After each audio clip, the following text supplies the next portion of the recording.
Allah. Satu hari di sisi Tuhanmu itu sama dengan 1.000 tahun waktu dunia. Jadi kalau sehari saja masuk ke neraka dulu, itu sama dengan 1.000 tahun disiksa. Non-stop 24 jam.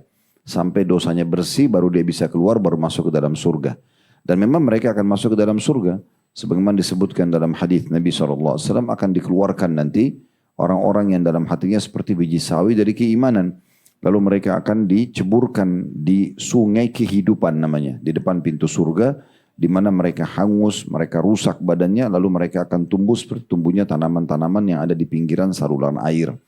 Kata Nabi SAW, tidakkah kalian lihat mereka itu seperti hijau kekuning-kuningan dan masih lemah, nah begitulah keadaan mereka. Tapi disiksa dulu. Nah orang yang ketiga yang menyesal adalah, ini yang kita khawatirkan ya. Yaitu orang-orang yang masuk surga, tapi mereka menyesal karena banyaknya peluang untuk meraih derajat-derajat tinggi di surga, mereka tidak bisa dapatkan.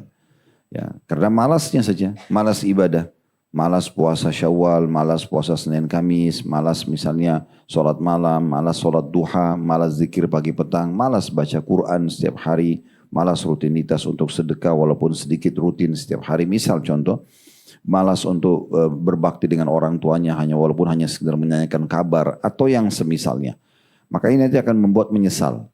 Jadi amal soleh itu ada dua hal yang harus kita titik beratkan. Yang pertama, dia tidak bisa terulang.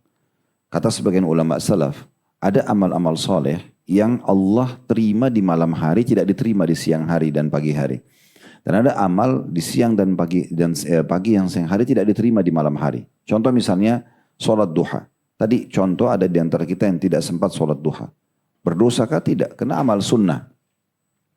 Namun kalau misal dia dengar hadis Nabi SAW. Kata Nabi SAW, Allah berfirman, hai anak Adam, rukuklah untukku 4 rakaat di awal pagi. Maka aku akan penuhi hajatmu di hari itu. Itu tentang keutamaan sholat duha 4 rakaat. Jadi rukuklah untukku 4 rakaat di pagi hari, aku akan penuhi hajatmu sepanjang hari itu. Apa saja yang kita minta Allah akan ijabah. Misal ada yang termotivasi nih, oh bagus benar ya keutamaan sholat duha 4 rakaat. Tapi kalau dia mau ulangi atau dia mau kerjain sekarang sudah nggak bisa, sudah habis waktunya. Dia hanya bisa besok. Besok pun kalau dia masih hidup. Maka peluang ini hilang. Oleh karena itu setiap amal soleh yang ada kesempatan depan mata, jangan disia-siakan. Karena dia tidak bisa terulang. Ya. Tadi malam orang tidak tahajud misalnya. Kalau dia sudah dengar keutamaan sholat tahajud baru dia termotivasi. Dia hanya bisa nunggu nanti malam. Tadi malam udah nggak bisa. Itu contoh-contohnya. Jadi amal-amal soleh ini kalau depan mata jangan disia-siakan. Karena dia tidak bisa terulang. Kalau dosa, kita kerjakan dosa 10 tahun, 20 tahun.